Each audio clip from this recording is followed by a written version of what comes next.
예, 할렐루야. 오늘 4월 6일 화요일 날짜입니다. 오늘 새벽 첫 우리 주간 예배 시작을 합니다. 오늘부터 출애굽기 1장 15절, 22절 말씀 살펴보도록 하겠습니다.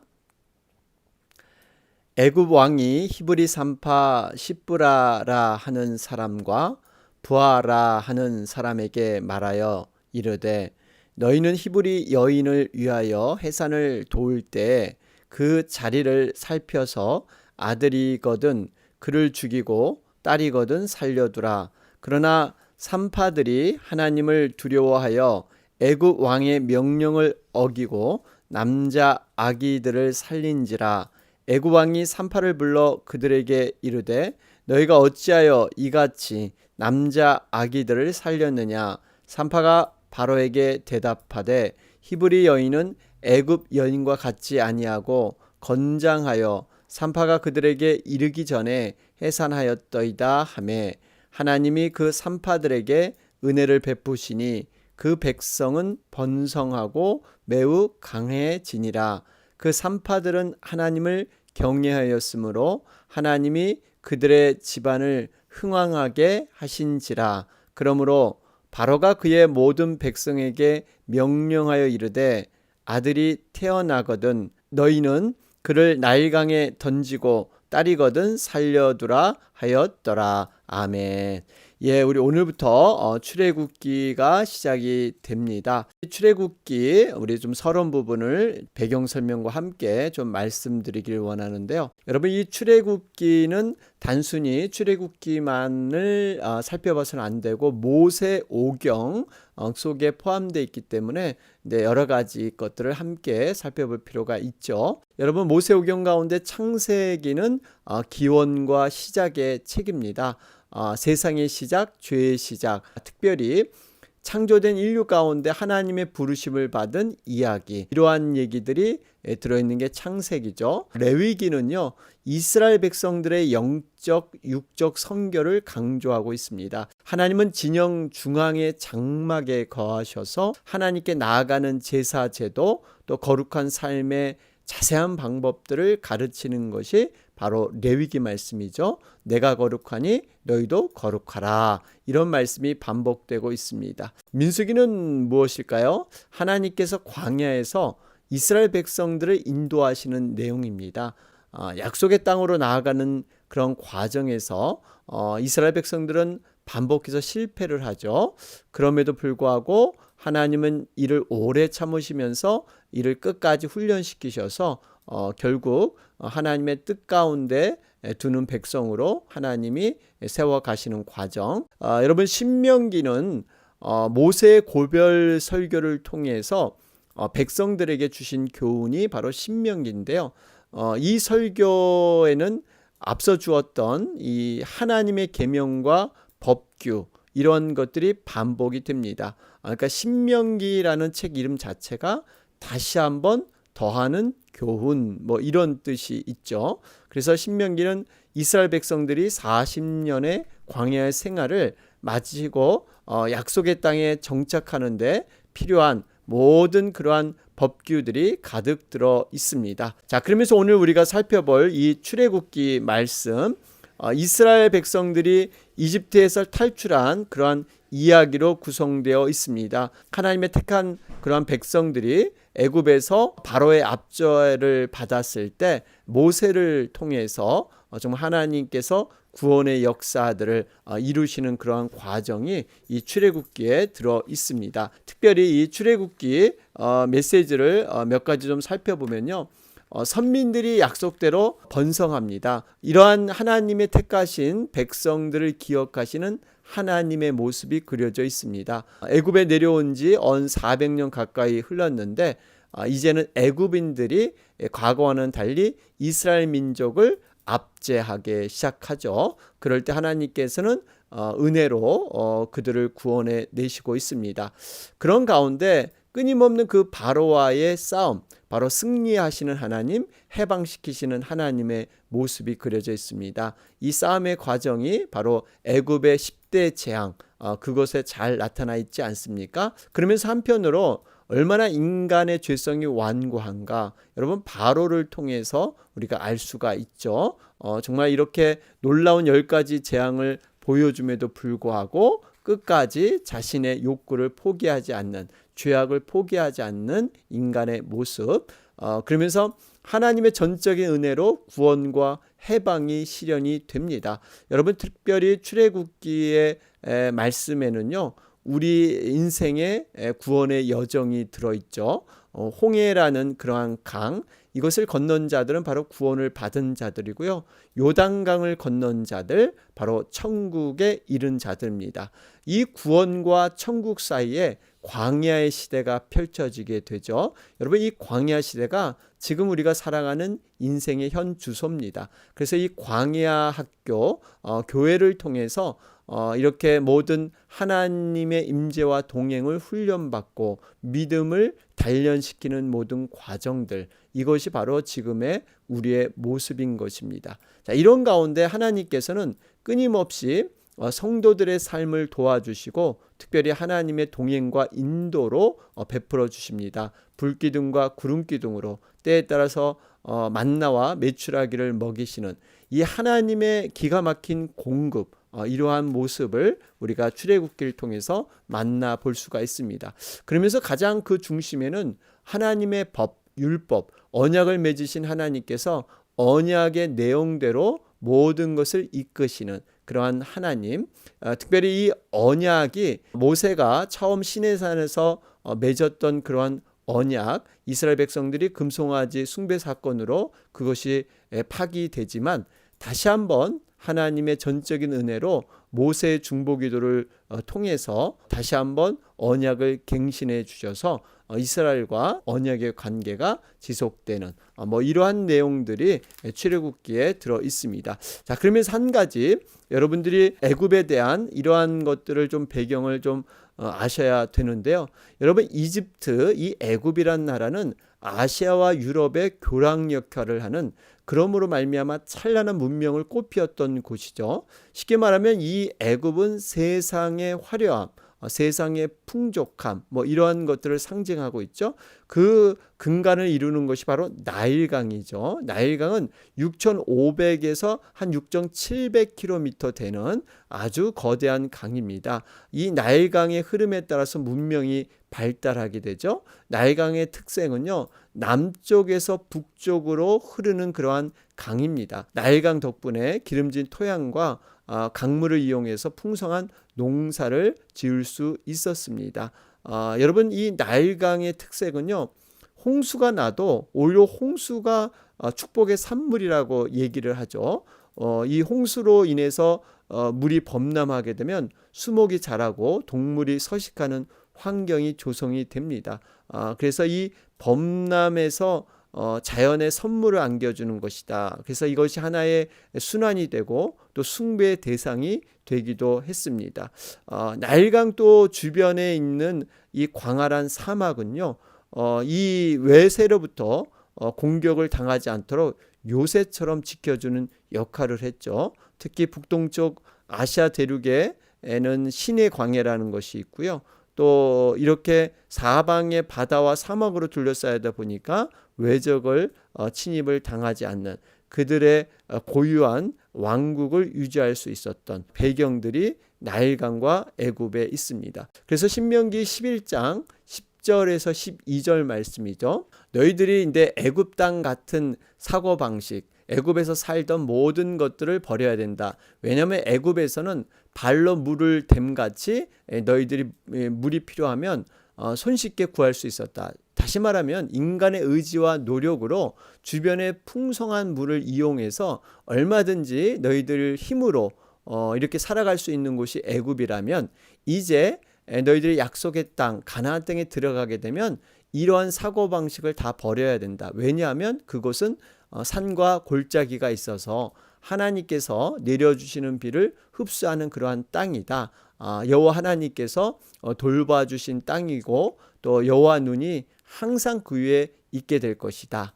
여러분 이 의미는요, 우리가 이 산과 골짜기, 여러분 가나안 땅은 사실 젖과 꿀이 흐르는 땅, 그 자연적인 상태로는 아니었죠. 산과 골짜기로 험한 땅이었습니다. 그러나 하나님이 돌봐 주시고 하나님의 눈이 항상 있기 때문에 그곳이 젖과 꿀이 흐르는 이런 아름다운 땅이 된 줄로 믿습니다. 특별히 하늘에서 내리는 비, 그러니까 하나님의 은혜로 살아가는 땅이 바로 약속의 땅 가나안입니다. 여러분, 우리가 믿음이 있다는 것은요, 바로 이런 모습으로 살아가라는 거예요.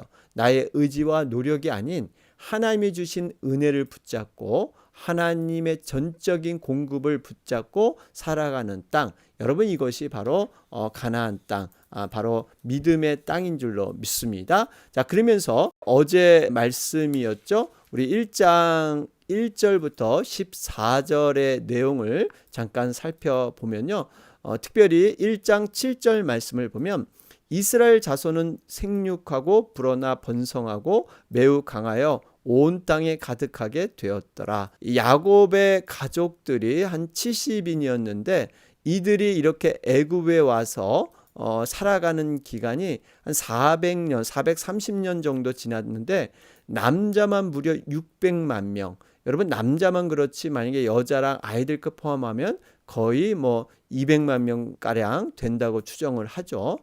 이렇게 정말 갑작스럽게 기하급수적으로 인구가 늘어날 수 있는 것은 전적인 하나님의 은혜였습니다.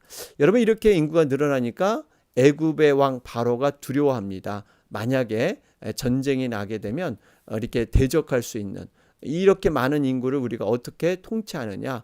그래서 그가 이들을 이렇게 무거운 짐을 지게 하고 힘든 노동을 통해서 이렇게 더 이상 번성하지 못하게 하는 계획을 펼치게 되죠. 이러한 방법으로 이제 이스라엘 사람들 이렇게 줄여나가려고 하는 이러한 모습이 있었습니다. 여러분, 그럼에도 불구하고 하나님께서는 이 400년 동안 하나님의 역사를 이루기 위해서 마치 숨고르기를 하는 모습과 같습니다. 하나님께서는요, 정말 보이지 않는, 이렇게 움직이지 않는 그러한 모습인 것 같지만 정말 뒤에서 이미 모든 것을 여호와 일에 준비하시고 모든 것을 계획하신 줄로 믿습니다. 바로 생육하고 번성의 복을 이렇게 하나님의 백성을 통해서 이루시는, 하나님은 졸지도 아니하시고 주무시도 아니하십니다. 그러면서 이러한 첫 번째 학대, 여러분, 분명히 하나님의 축복이 있으면요, 분명히 사단 마귀는 시기하기 때문에 이러한 어려움과 방해 역사들이 있습니다. 바로 이스라엘 백성들이 그렇지 않습니까? 이런 번성을 통해서 이제는 바로가 어떻게든지 정말 이 환란을 통해서 이 숫자를 줄이려고 하는, 그러나 이것은 일시적인 것이고요. 결코 하나님의 역사는 중단되지 아니하고 승리하게 될 줄로 믿습니다. 자, 그러면서 오늘 이어지는 말씀은요, 바로 그 1차적으로 이 이스라엘 백성들을 줄이려고 하는 이 바로의 시도가 이제 2차로 시도가 되고 있습니다. 오늘 15절 말씀을 보면 애굽 왕이 히브리 산파 시브라라 하는 사람과 부하라 하는 사람에게 어떤 그러한 명령을 내리냐면 바로 아들을 낳게 되면 죽이고 딸은 그냥 살려둬라, 이러한 명령을 내리게 됩니다. 여러분, 이게 히브리 말살 정책, 여러분 특별히 이 히브리라는 사람들 1절에 등장하는데요. 히브리란 말은 건넌 자, 이런 뜻이 있습니다. 그러니까 과거에 노아의 아들 중에 셈의 혈통을 이어받은 그러한 후손들이죠. 이스라엘 민족을 의미하고 있습니다. 여러분, 이 바로는 곧 사단의 모습과 같습니다. 여러분, 사단은 한 번 실패했다 그래서 그냥 포기하는 것이 아니라 집요하게 여러 방편으로 이렇게 공격을 해 오죠. 오죽했으면 바로는 정말 하나님의 살아계신 능력을 10번씩이나 경험했는데 그 장자의 죽음 이후에도 또 이스라엘 백성들을 추격하여 쫓아오는 모습, 여러분, 이것이 얼마나 그 사단의 정말 이 집요한 공격인가 하는 것을 우리는 알 수가 있습니다. 그런데 놀라운 것은요, 하나님은 합력하여 선을 이루시는데 여러분, 이렇게 애굽의 이러한 학대, 차별과 고통, 여러분, 이것 때문에 이 이스라엘 백성들이 출애굽하게 되었다는 것입니다. 만약 애굽 사람들의 이러한 학대가 없었다면 그들은 그냥 종살이라도 줬사오니 여기가 줬사오니 그냥 초막 새 찍고 우리는 그냥 영원히 살기 원합니다. 끊임없는 종살이로 끝났을 겁니다. 기름진 애굽의 그런 땅에서 고기 가마에서 고기 먹으면서 그들은 자신의 영혼이 황폐화되고 정말 하나님의 백성으로서 정체성을 잃어가는데 그냥 현실에 안주해서 마치 세상에 주는 달콤함, 세상의 그런 유혹, 풍족함에 빠져서 하나님의 백성으로서 전혀 정체성 없이 살아가는 이러한 존재로 전락할 수 있었을 것입니다. 그런데 하나님께서 정말 놀랍게도요, 이 애굽의 이러한 여러 가지 학대를 통해서 그들이 이제는 애굽에서 나오지 않으면 안 될 수 없는 이러한 환경을 통해서 그들의 마음을 정하시고 하나님이 인도하신 줄로 믿습니다. 여러분, 그렇기 때문에요, 우리가 중요한 것은 바로 이렇게 하나님의 역사를 우리가 정말 살펴볼 때 종합적으로 봐야 돼요. 이것을 단편적으로만 볼 것이 아니라 정말 하나님의 눈을 가지고 정말 큰 섭리 안에서, 큰 그림 안에서 우리의 사건과 정황을 이해하는 것. 여러분, 이것이 바로 믿음의 눈인 줄로 믿습니다. 자, 그러면서 여러분 이제 이 15절 16절 우리가 더 살펴보면요, 하나님의 사람, 믿음의 사람들이 곳곳에 숨어 있다는 사실입니다. 특별히 시브라와 이 부하라는 산파는요, 인간의 법보다 하나님의 법을 두려워하고 하나님의 법을 먼저 쫓았습니다. 왜 그랬냐면 17절 보니까 그러나 산파들이 하나님을 두려워하여, 여러분, 하나님을 두려워한다는 것은 온전한 그런 하나님의 말씀 앞에 믿음으로 서 있었다는 것입니다. 여러분, 이러한 모습들, 인간의 어떠한 권세보다는 하나님의 권세가 두려워서 하나님의 법을 과감히 쫓았던 그러한 예들이 성경에 있죠. 사울의 아들 요나단이 그랬잖아요. 다윗을 죽이려고 아비의 명령을 거역하고 이러한 다윗을 위기에서 구해주기도 했습니다. 또 다니엘의 세 친구는요, 우상에게 절하라는 그 느부갓네살의 왕을 거부하고 하나님의 명령을 쫓아서 여러분 계속 하나님 앞에 나아갔죠. 다니엘도 마찬가지고요. 여러분, 이걸 보면 정말 우리가 어떠한 자세로 우리가 하나님의 법을 쫓을 것인가 하는 것들을 다시 한번 보게 됩니다. 그러면서 하나님께서는 어떠한 상황에서도 하나님의 백성들, 바로 이스라엘 백성들을 보호하시고 위기에서 건져 주신다는 사실입니다. 하나님께서는 역전의 명수이시기도 한데요, 우리의 모든 삶을 낭떠러지와 같이 정말 이렇게 급박한 상황에 때로는 몰아넣으시기도 하지만 결코 낭떠러에서 떨어뜨리지 아니하고 건지시는 그런 하나님인 줄로 믿습니다. 페르시아 시대에 유대인을 말살시키려고 했던 하만, 여러분, 이 관계로부터 모르드게와 에스더를 구원하시잖아요. 오히려 하만이 십자가에 이렇게 모르드게를 죽이려고 했는데 자신이 만든 십자가에 자신이 달리는, 여러분, 이렇게 하나님의 역사는요, 우리가 생각하지 못하는 이러한 놀라운 반전의 그러한 기회들이 여러분 있는 줄로 믿습니다. 바로 이 히브리 산파를 통해서 깨닫는 교훈은요, 우리가 분명히 하나님을 두려워하는 것, 여러분, 이런 자들이 정말 인생의 승리자고 인생을 온전히 살아갈 수 있는 그런 능력자라는 것입니다. 분명히 마태복음 10장 28절은 말씀하고 있습니다. 몸은 죽여도 영혼은 능히 죽이지 못하는 자들을 두려워하지 말고 오직 몸과 영혼을 능히 지옥에 멸하시는 저를 두려워하라. 여러분, 분명히 몸과 영혼을 멸하시는, 우리가 하나님을 두려워할 때 우리는 바른 신앙, 또 바른 행동의 모습으로 이 땅에서 살아가게 되고, 특별히 영적인 분별력이 정말 정리가 되는 어떠한 우리가 선택의 기로에 있어서 과연 우리가 하나님 앞이냐 아니면 사람들 앞이냐, 이러한 것들을 깊이 묵상하는 가운데 여러분, 이러한 것들을 우리가 얻게 될 줄로 믿습니다. 17절 보니까 이 히브리 산파들 하나님을 두려워해서 애굽의 왕의 명령을 어겼다 그랬어요.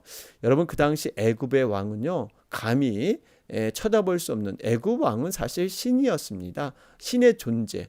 이렇게 그러한 막강한 권력 앞에 두려움 없이 오히려 하나님을 두려워했던 이러한 히브리 산파들, 그들에게 이런 믿음을 가지고 살아갈 때 하나님은 어떠한 복을 내리십니까? 21절에 보니까 그 산파들은 하나님을 경외하였으므로 하나님이 그 집의 집안을 흥왕하게 하신지라. 여러분, 하나님을 경외할 때 반드시 하나님께서는 이러한 보상, 상급, 그것이 이 땅에 살아있던, 아니면 정말 우리가 천국에 가서 정말 하늘나라에 가서 우리 후손들에게 내려지던 어떠한 모습이든 간에 하나님께서는 믿음을 통해서 반드시 보상하고 상급으로 이루어 주실 줄로 믿습니다. 여러분, 그렇기 때문에 우리가 하나님 앞에 분명한 각오, 그럴 때 우리가 복을 얻게 된다는 것입니다. 그리고 또 하나님을 위해서 우리가 죽기로 결심한 에스더, 죽으면 죽으리라. 여러분, 참 역설적인 그러한 말씀들이 많이 있습니다. 죽고자 하는 자는 살게 될 것이고 살고자 하는 자는 죽게 될 것이다. 여러분, 에스더가 죽고자 덤벼들 때 오히려 살려지는 놀라운 은혜가 나타나게 되죠. 마태복음 16장 25절은 말씀합니다. 누구든지 제 목숨을 구원코자 하면 잃을 것이요 누구든지 나를 위하여 제 목숨을 잃으면 찾으리라. 여러분, 분명히 주님을 위해서 살고자 하는 귀한 결단, 헌신 반드시 하나님께서 지켜주시고 함께 할 줄로 믿습니다. 자, 그러면서 22절 결론의 말씀입니다. 그러므로 바로가 그의 모든 백성에게 명령하여 이르되 아들이 태어나거든 너희는 그를 나일강에 던지고 딸이거든 살려두라 하였더라. 여러분, 이제는 1차에서 실패하고 2차에 이제 히브리 산파를 동원해서 이렇게 이스라엘 백성들을 학대하고 죽이려고 했는데 그것도 실패하니까 이제는 아예 공식적으로 드러내놓고 아들이 태어나면 아예 그냥 나일강에 던져버려라. 여러분, 이렇게 사단은요 점점 자기의 뜻을 이루기 위해서 수단 방법을 가리지 아니하는 바로 이러한 모습으로 둔갑하게 되죠. 여러분, 이기적인 목적이라면 사람의 생명까지도 이렇게 해치는 이러한 일을 서슴지 않는 이러한 모습을 볼 수가 있습니다. 예수님 당시에도 헤롯이란 왕은요 자기 왕권을 유지하기 위해서 이렇게 2살 이하의 모든 그러한 유아들을 다 죽여버렸던 유아 학살로 유명했던 사람이죠. 2차 세계대전은 히틀러는 유대인들을 적개심, 개인적인 그러한 적개심을 품고 600만 명에 달하는 이러한 생명을 학살하기도 했습니다. 여러분, 분명히 하나님께서는 생명을 존중히 여기십니다. 여러분, 이 생명 속에는 하나님의 형상을 따라 지은 그러한 피조물이기 때문에 인간은 여러분 함부로 목숨을 우리가 해해서는 안 되는 것이죠. 남의 목숨뿐만 아니라 자신의 목숨도, 여러분, 우리의 어떤 목숨이 우리 것이 아니라 하나님의 것. 여러분, 그렇기 때문에 하나님의 것을 우리가 마음대로 내가 내 멋대로 다룰 수 없다는 것입니다. 이런 의미에서 여러분, 생명은 존중돼야 될 줄로 믿습니다. 그런데 하나님을 알지 못하는 자들은요 이렇게 자신의 이기적인 목적을 성취하기 위해서 마구 생명을 갖다가 죽이는, 지금 현재 이 미얀마 사태도 보면요 이 군부가 자신의 정권을 유지하기 위해서 무고한 시민들을 이렇게 생명을 앗아가는, 어린아이까지 이렇게 죽여버리는 이러한 일들이 일어나고 있습니다. 참 안타까운 일이죠. 우리가 이를 위해서 계속 기도해야 될 줄로 믿습니다. 특별히 또 평등의 관계도 마찬가지입니다. 지금 미국 내에서 여러 가지 인종적인 갈등, 이런 것으로 인해서 지금 굉장히 어려움을 겪고 있습니다. 이것이 이제 표면적으로 자꾸 드러나고 있는데요. 여러분, 중요한 것은 우리가 하나님 앞에서 공평하고 평등하다.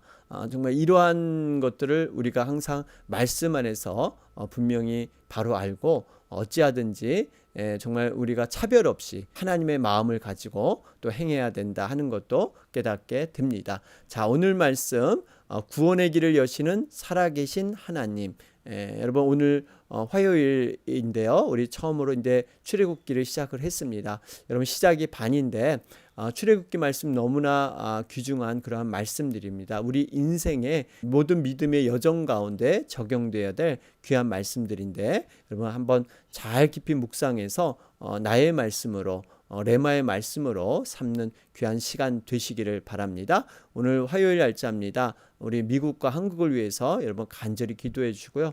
어쨌든 이 코로나 사태에 빨리 미국에 종식이 돼서 우리가 정상적인 삶, 또 미국의 여러 가지 인종적인 갈등, 여러분 아시아 요즘 여러 가지 증오 범죄로 어려움을 당하고 있습니다. 여러분 하루속히 정말 마음속에 평화의 왕이신 그 예수님의 마음 따라서 평화로운 그러한 미국 또 믿음의 나라가 될 수 있도록 여러분 위해서 계속해서 기도해 주시기 바랍니다. 또 육신이 연약하신 분들 또 회복과 치료 가운데 있으신 분들 계십니다. 여러분 간절히 계속해서 중보해 주시기 바랍니다. 다 같이 기도드리겠습니다.